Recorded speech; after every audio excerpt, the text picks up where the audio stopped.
essa necessidade, como explicar essa necessidade para uma população que a gente vê, especialmente no Paraná, hoje se rebelando contra essa PEC 241? Eu acho que há duas coisas. Primeiro, entender por que nós chegamos no ponto de precisar dela, que, como eu falava, vinha de uma série de erros no fundo de política econômica que foram tomados ao longo de um período grande. Mas mais importante é que está tendo uma desinformação com relação a quais são as consequências de fazer e não fazer a PEC. As pessoas acham que fazer a PEC significa cortar gastos de educação e saúde.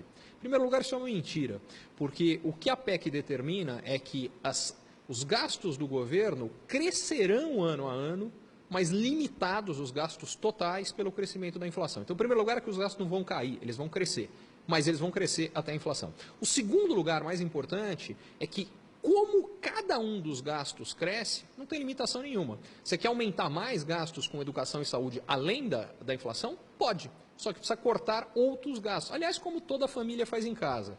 E a parte mais importante, que é o que as pessoas não entendem, porque elas falam, poxa, Ricardo, mas precisa cortar por 20 anos? Cortar por 20 anos não significa que a PEC é dura, é o contrário.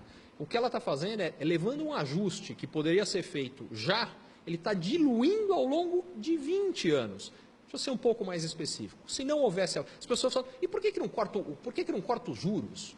Em primeiro lugar, o que a PEC faz é criar condição para os juros caírem, porque o que a PEC faz, reduzindo os gastos do governo, é diminuir a necessidade de financiamento do governo.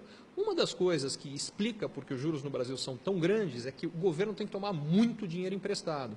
O que significa que a procura por financiamento é grande, o custo do financiamento, que é a taxa de juros, acaba sendo alta. Sendo específico, o governo vai ter um déficit de 180 bilhões de reais nesse ano. O que isso significa é que não só o governo não está pagando a sua dívida, que é o que se fala, ele está só rolando, quer dizer, a dívida vence, ele emite mais dívida para pagar a dívida que vencia, mas além disso ele se endivida 180 bilhões a mais para pagar as despesas que são maiores. Com a PEC, o que acontece é que esse déficit de 180 bilhões vai cair gradualmente ano a ano, desde que a economia cresça, porque com isso as receitas vão crescer um pouco mais do que as despesas, o que deve acontecer ao longo do tempo. Sem a PEC, quem hoje se dispõe a financiar esse déficit do governo, simplesmente vai falar, eu não vou ser pago no futuro, porque se cada vez mais os gastos vão crescer, é igual se eu emprestar para um amigo meu. Ele fala, olha, eu preciso de dinheiro para a saúde e educação dos meus filhos, legal.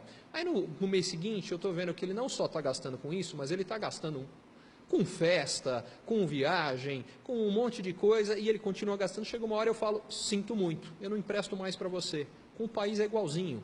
Os investidores, sem a PEC, vão chegar num ponto que vão falar, eu não financio mais. E nesta hora, ao invés de ter que crescer mais lentamente gastos com tudo, o que vai acontecer é que de uma hora para outra os gastos têm que cair 180 bilhões de reais, porque se não tem financiamento, não tem como pagá-los, eles caem na hora. E aí sim, a gente vai cortar a saúde e a educação. Então, o que é engraçado é que as pessoas acham que a PEC vai levar a corte de gastos com a educação.